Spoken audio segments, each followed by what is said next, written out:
Olá! A comissão especial que analisa as propostas de reforma política já está em pleno funcionamento. Durante as próximas semanas, os deputados vão ouvir especialistas e discutir muito quais os problemas que fazem com que muitos brasileiros não se sintam representados pela política atual. O deputado Tadeu Alencar, do PSB de Pernambuco, é integrante da Comissão Especial da Reforma Política. E é sobre isso que eu converso agora com ele. Deputado, seja bem-vindo à Palavra Aberta. Muito obrigado. Deputado, qual a avaliação que o senhor faz do sistema político do Brasil hoje? Eu acho que a sociedade brasileira demonstrou com muita clareza uma grande frustração com a política. A política, que é um instrumento importante de transformação social, que legou ao Brasil e ao futuro do Brasil uma ordem constitucional democrática, cidadã, nas palavras do nosso saudoso Dr. Ulisses Guimarães. Ela hoje vem se desencantando com a política. As ditas jornadas de junho de 2013 deram conta dessa frustração, desse desencanto dos brasileiros com a política, e é por isso que a reforma política tem sido cantada e decantada como a mãe de todas as reformas, porque ela permitirá exatamente que a gente aprimore a democracia, fortaleça os partidos políticos, diminua a influência do poder econômico nas eleições, que eu acho que é uma chaga nacional que precisa ser discutida e algumas soluções serem apresentadas para diminuir isso, que termina fazendo com que quem se elege patrocinado por um determinado segmento econômico, por empresas, ele deixa de ter, muitas vezes, compromisso com o Brasil para ter com aqueles segmentos. Isso não é razoável, a política é um instrumento nobre e que deve ser exercido sem esse tipo de amarras. Por isso a gente tem algumas críticas, e esse debate vem se dando na Câmara dos Deputados há quase 20 anos.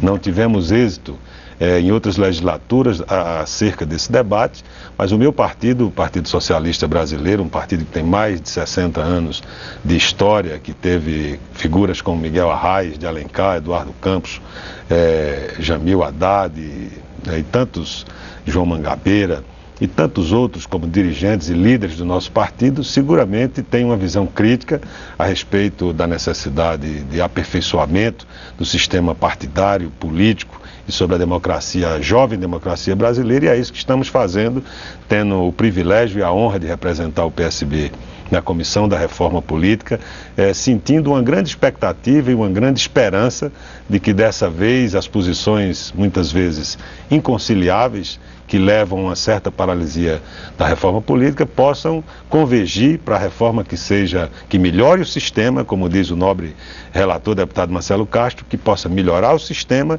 que tenha condição de ser aprovada no plenário da Câmara e do Senado, fazendo com que essa reforma seja efetivamente oferecida ao Brasil como um presente dessa nova legislatura. Deputado, o senhor faz parte dessa comissão que foi disputada, né, onde talvez muitos brasileiros gostariam se pudessem de estar. Qual é a reforma possível, pelo que o senhor sente lá de dentro? Eu sinto que um diagnóstico já vem sendo feito de maneira praticamente unânime entre os membros da comissão, e eu acho que reflete um pouco o pensamento da academia, da sociedade civil, da coalizão democrática pela reforma política democrática e eleições limpas, que reúne entidades como a CNBB, a OAB, o Movimento contra a Corrupção Eleitoral, e 97 entidades da sociedade civil que discutem esse tema juntamente com o Congresso Nacional, e tem uma proposta aqui de iniciativa popular que certamente será apreciada na reforma. Alguns objetivos precisam ser alcançados. Um deles é diminuir a influência do poder econômico nas eleições. Isso é um consenso. Não há ninguém contra a diminuição da influência do poder econômico. Por que isso? Nós temos no Brasil, um país subdesenvolvido ainda, apesar de ser a 8ª economia do mundo, eleições caríssimas, eleições que muitas vezes tornam impeditivo a alguém de classe média, um profissional liberal, um trabalhador, um estudante, ter uma representação no parlamento, porque não tem condições, dada esse grande valor das somas que giram em torno das eleições. Então, um dos objetivos centrais é diminuir a influência do poder econômico, barateando as campanhas eleitorais, igualando as candidaturas. Evidentemente, não há uma igualdade absoluta, mas igualando minimamente quem está disputando uma eleição. E por isso a gente defende, para atingir esse objetivo, que eu filosoficamente, eu penso que o melhor sistema seria o sistema de financiamento público exclusivo. Porque, como qualquer política pública, eu entendo que o processo eleitoral, que vai exatamente delegar a 513 deputados e 81 senadores a responsabilidade de discutir, formular políticas públicas que são ansiadas pelo Brasil há muitos anos, na educação, na saúde, na segurança pública, na qualificação profissional, no modelo econômico que possa ser a um tempo inclusivo e respeitador da natureza. Então, quem tem esse tipo de competência e atribuição precisa exatamente ser eleito sem as amarras de um financiamento empresarial, que só por ser empresarial e até legitimamente, mas nós pensamos que o financiamento ideal deveria ser o financiamento público. Como isso é muito difícil de passar no Congresso, porque sabemos historicamente as posições, a gente defende uma posição aproximada dessa coalizão democrática, mas o PSB protocolou uma proposta nesse sentido para associar ao financiamento público a contribuições de pessoas físicas, né? Evidentemente estabelecendo um limite, porque hoje os limites são muito altos, 2% do faturamento e 10% da receita oferida no exercício anterior.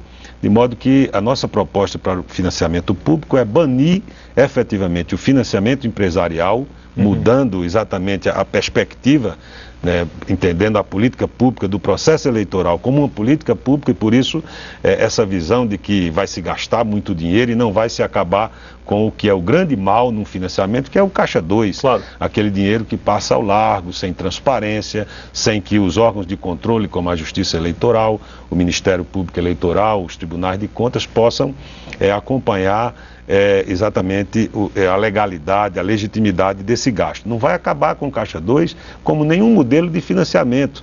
É por isso que a gente defende, mudando a perspectiva, que seja financiamento público. Só por isso você tem que impor limites. Não é razoável que os 10 maiores financiadores de campanhas políticas no Brasil montem a quase R$1 bilhão. Em torno os 10 maiores chega a 840 milhões de reais. Não é possível. E boa parte deles são empreiteiras, né?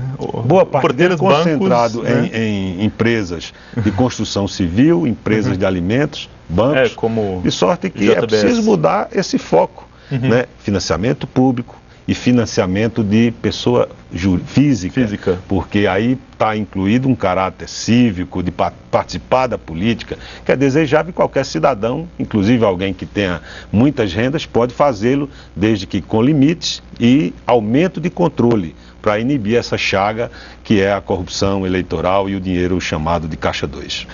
Além do financiamento, qual seria o segundo ponto considerado mais importante pelo senhor? A gente entende que deve ser mantido o sistema proporcional, o sistema eleitoral. Esse é um país de dimensões continentais. Sim. E, portanto, ele é desafeiçoado à divisão em distritos. A gente considera que esse é um sistema, o voto distrital, ele é muito mais apropriado para países de pequena extensão territorial. Um país do tamanho do Brasil, é muito difícil se aplicar o voto distrital. Deputados não devem ser eleitos como prefeitos. Exatamente, eu acho que as questões locais, embora nós tenhamos uma preocupação de aproximação da sociedade com seus representantes, é um outro objetivo que a reforma deve perseguir, mas entendemos que esse objetivo não é alcançado pelo distritão, que é dito por muitos como a verdade eleitoral, é algo que fragiliza os partidos, torna essa disputa uma disputa fora de partidos problemáticos. Quase em praticamente lugar nenhum do mundo. Países periféricos do mundo é que adotam esse sistema. Então nós entendemos que é razoável o sistema proporcional para a realidade brasileira e que possa ter também associado a isso uma cláusula de barreira que de algum modo filtre o espectro partidário. Se você pegar as grandes democracias do mundo, nenhuma delas tem a quantidade de partidos que tem o Brasil. Sopa de letrinhas. 28 partidos, muitos deles servindo a objetivos escusos, de servirem apenas para tornar o tempo de televisão, o fundo partidário, algo ali que não tem exatamente sintonia com esse desejo da sociedade. Então, se você mantiver o sistema proporcional com a cláusula de barreira E também proibindo as coligações nas eleições proporcionais. É claro que vai ficar a cada partido muito mais difícil se eleger, mas não devemos pensar uma reforma política que sirva a um objetivo partidário de um ou de outro partido.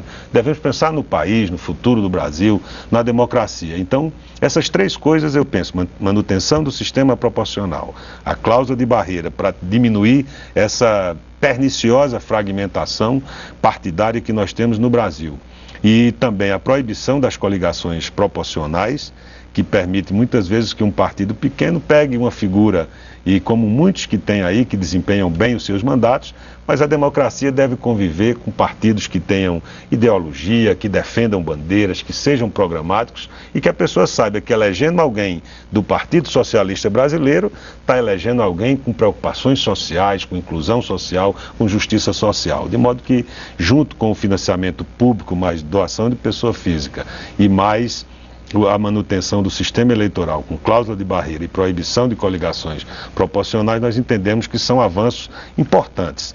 Um outro avanço é a coincidência do calendário eleitoral. O então candidato, presidente do PSB, Eduardo Campos, ex-governador do meu estado, Pernambuco, eu sou cearense, mas sou adotado por Pernambuco há muitos anos. Ele defendeu isso porque é um sentimento do Brasil de que ninguém aguenta uma eleição a cada 2 anos. Você paralisa a máquina, você tem a mistura da administração com eleição, que é algo que exatamente fratura muito fortemente a ideia de compatibilidade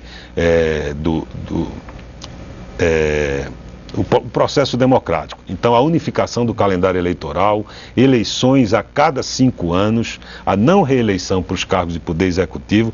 Nós temos uma experiência com a reeleição pontualmente positiva, mas se nós analisarmos nos países onde tem esse instituto, na América Latina, em 200 anos, você vai ter sempre, em 90% dos casos, a reeleição de quem está no poder, mesmo gestões que não tenham aceitação da população. Por isso a gente defende um aumento do mandato para 5 anos e sem reeleição para os cargos de poder executivo, firmando um calendário eleitoral único para permitir que quem se eleja, se concentre naquilo para o qual foi eleito, governe o seu município, o seu estado, o país. Nosso tempo, felizmente, acabou. Obrigado, deputado Tadeu Alencar, do PSB de Pernambuco, pela sua participação aqui no Palavra Aberta.